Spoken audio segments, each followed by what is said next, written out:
Hello mga ka-adventure! Isang unplanned fishing adventure na naman ngayong araw. Alas 2 na ng hapon nang nakarating ako sa spot kaya mabilis ang sit up agad.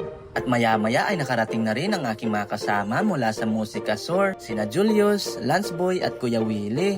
At pagkatapos namin mag-sit up ay guna agad dahil kunti na lang yung oras namin baka dumilim na. At nang nakapwesto na kami ay tamang-tama pintuhan lang muna kasi wala pang kumakagat. At maya-maya ay nakahuli na rin ako ng isang good size na gapas-gapas. Yes, din ako zero. Medyo matagal-tagal din bago ako makaisa. Kala ko ako zero talaga. Habang yung aking mga kasama ay wala pa ring huli.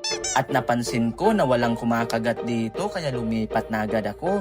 At eto kakalipat ko lang ay nakahuli agad ako ng good size na snapper. At ito nga pala ang napansin ko. Itong pamain ko na kulay orange na, di na nila kinakain pala. Kaya pala nakahuli na ako nang nanghingi na ako ng pamain sa aking mga kasama. At eto na, dito na ako pumaldo. Late na yung video dahil di ko inaakala na hahabulin ng talakitok na ito yung pamain ko. Habang nire-retrieve ko kasi lilipat na sana ako. Kaya nakain niya yung pamain. Wow, grabe, kahit ito lang huli ko, sapat na talaga kasi good size na. At kasunod naman ay may humatak na naman sa pamain ko. Grabe, ang laki nito. Malakas at palaban talaga. Eto na, isang malaking katambak o kanuping.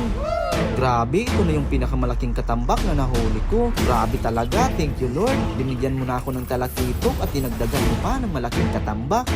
At maya-maya, ito na ang kasunod na nangyari. Zero na nga sa fishing, naanod pa yung tsinelas niya. Kaya nagtawanan talaga ang lahat kasi wala nang lalangoy niyan. Pataas na yung tubig at palakas na rin yung alon. Kaya meow-meow na lang talaga. At habang nagtatawanan ng lahat ay may kumagat na pala sa pamain ko. Sayang, di ko agad nabantayan. Kaya nakapagtago ka agad yung isda. Sayang, napakalaki pa naman sana. Grabe, nagbabibrate talaga yung aking rod. At alam kong wala na akong magagawa. Pwede naman sanang antayin hanggang mapagod yung isda pero pataas na yung tubig sa mga oras na ito. Kaya di na pwedeng magtagal dito. Kaya pinersa ko na. Baka sakaling makuha pa yung isda pero naputol talaga. Kaya umatras na rin agad kami.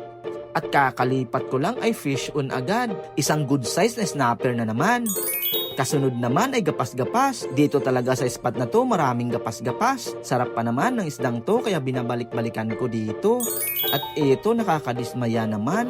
Shoutout sa inyo mga taong naliligo dito sa Mabua. Sana huwag kayong magtapon ng basura na pinagkainan nyo. At may mga diapers pa talaga. Kaya pala ang tataba ng mga isda dito busog na busog sa diapers nyo.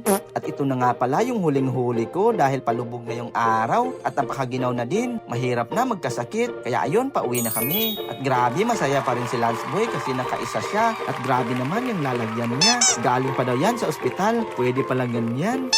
Bago kami umuwi ay pictorials muna. At ito nga lang pala yung aming mga nahuli.